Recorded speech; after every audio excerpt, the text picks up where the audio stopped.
Hello guys, bersama saya lagi dalam Alright Nopo Channel. Panas dan terkini sahabat-sahabat semua. Menteri Besar Kelantan yang baharu, yang biadab mulutnya, yang membuah hasutan kononnya dua adun daripada Pakatan Harapan Barisan Nasional ini dikatakan melawan perjuangan Islam. Sahabat-sahabat semua, inilah namanya takfiri riyasih, kata daripada Dr. Mujahid Rawah, sahabat-sahabat semua. Jadi apa yang berlaku sebenarnya sehingga Menteri Besar Kelantan yang baharu ini berdepan saman fitnah kerana kenyataan yang berbau hasutan dan juga fitnah, sahabat-sahabat semua. Jadi saya membawakan berita ini dan kenyataan media yang dilakukan oleh kedua-dua DUN, yaitu DUN daripada Pakatan dan juga Barisan Nasional ini. Jadi mereka mendakwa lawan Islam dua adun Kelantan mau sudah sebulat suara untuk menyaman Menteri Besar Kelantan ini.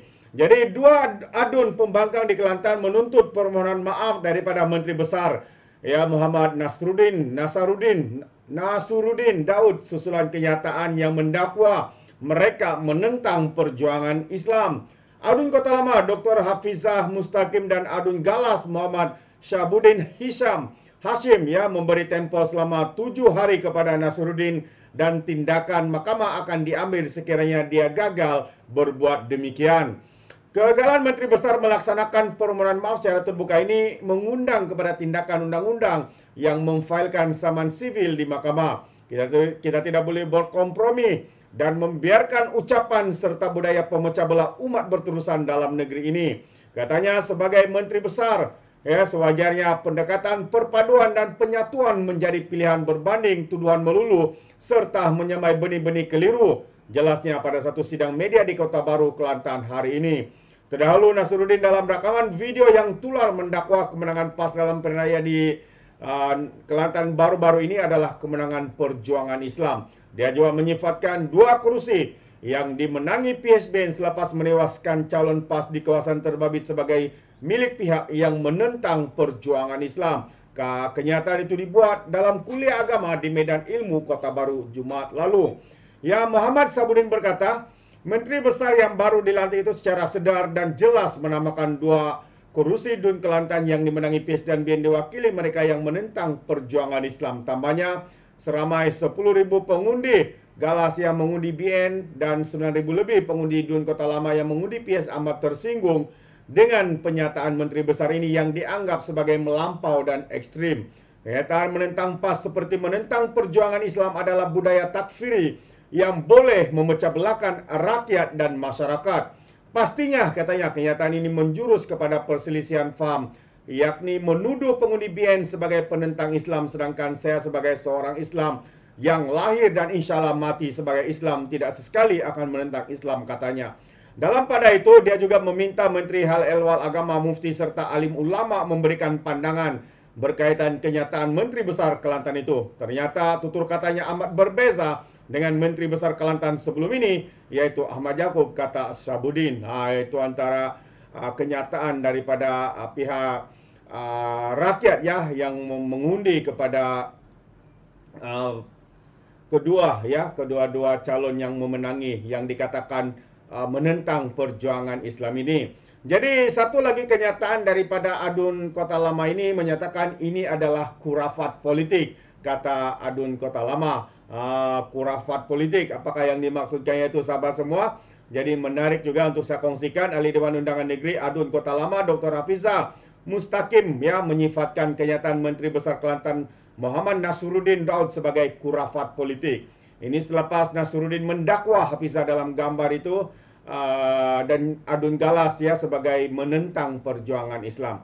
Bagi saya, katanya, ini adalah khurafat politik yang penyelewengan besar yang perlu ditentang oleh rakyat akar umbi. Ini perlu diperbetulkan. Saya nampak kalau masyarakat dan alim ulama dia membisu seolah-olah kita boleh menerima perkara sedemikian dilakukan oleh pemimpin tertinggi. Katanya, saya bersetuju bahwa kita perlu mengambil tindakan tegas dan kita tidak boleh dipermain-mainkan. Walaupun kami berdua dianggap sinikal, tapi kita mewakili rakyat untuk melaksanakan semak dan imbang, katanya pada sidang media di Kota Baru hari ini.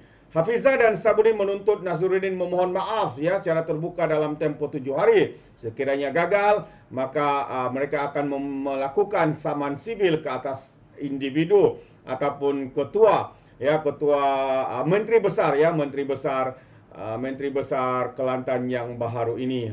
Itulah dia. Terutamanya dinyatakan pemimpin tertinggi negeri ini yang sehari sebelumnya menyatakan akan memberi kerjasama dengan kerajaan persekutuan.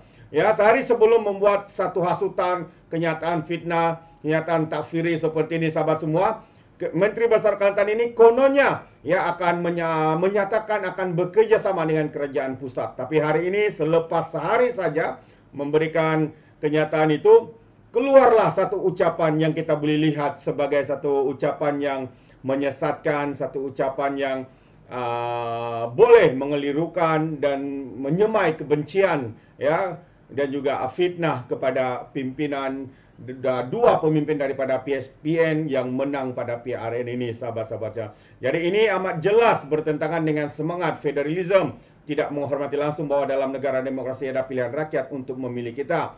Bagaimana mungkin kami akan melaksanakan tanggung jawab sebagai penyeimbang dalam Dewan Undangan Negeri dengan keadaan ketua peringkat tertinggi negeri memandang kami dengan begitu serong. Kita doakan satu kesudahan yang baik, sesiapa boleh melakukan kesilapan dan yang terbaik adalah orang yang menyatakan maaf, ujarnya. Itu antara kenyataan padu daripada Adun Kota Lama ini, yaitu Dr. Hafizah Mustaqim. Jadi ini sedikit sebanyak sahabat semua memberikan gambaran ya bahwa pemimpin yang utama di negeri Kelantan ketika ini yang baru saja dilantik ya, jelas ya perlakuan tutur katanya ya terlalu ekstrim ya, sehingga rakyat sendiri ya begitu tergaman, begitu terkejut dengan kenyataan ini, menunjukkan betapa ceteknya, betapa apa yang dikatakan itu ya hanya untuk kepentingan pribadi, hanya untuk kepentingan parti semata-mata. Tetapi di mana sikap mereka sebagai ulama ya, digelar sebagai ulama, sebagai pemimpin Islam, setiap perlakuan, setiap tutur kata yang keluar daripada mulut mereka adalah penuh dengan fitnah, penuh dengan tuduhan melampau. Yang ini adalah satu perkara yang amat memalukan. Itu pandangan saya sahabat-sahabat semua. Bagaimana pula dengan Anda? Sekiranya Anda mau memberikan sebarang komen, Anda boleh berikan komen dalam ruangan komen. Tapi ingat, komen dengan cara berhema, jangan menjadi seperti Walaun-Walauntit, lebay-lebay, dan juga ketua ataupun menteri besar Kelantan yang baru ini. Kita boleh nampak inilah standard mereka sahabat-sahabat semua. Ya. Kita pun tidak tahu lagi apa nak cakap. Sepertinya mereka tidak punya otak atau buat-buat bangang, buat-buat bodoh. Ya, mungkin karena otak mereka tertinggal di dasar Laut Cina Selatan. Jadi sampai di sini saja, izinkan saya untuk mengundurkan diri, dan seperti biasa peribahasa mengatakan tapak pun kangkap 2 tahun keinginan. Dalam bahasa Melayunya, tepuk dada, tanya selera. Sekian sudah pada Alright Nampak Channel. Sehingga kita berjumpa lagi. Sekian, bye bye.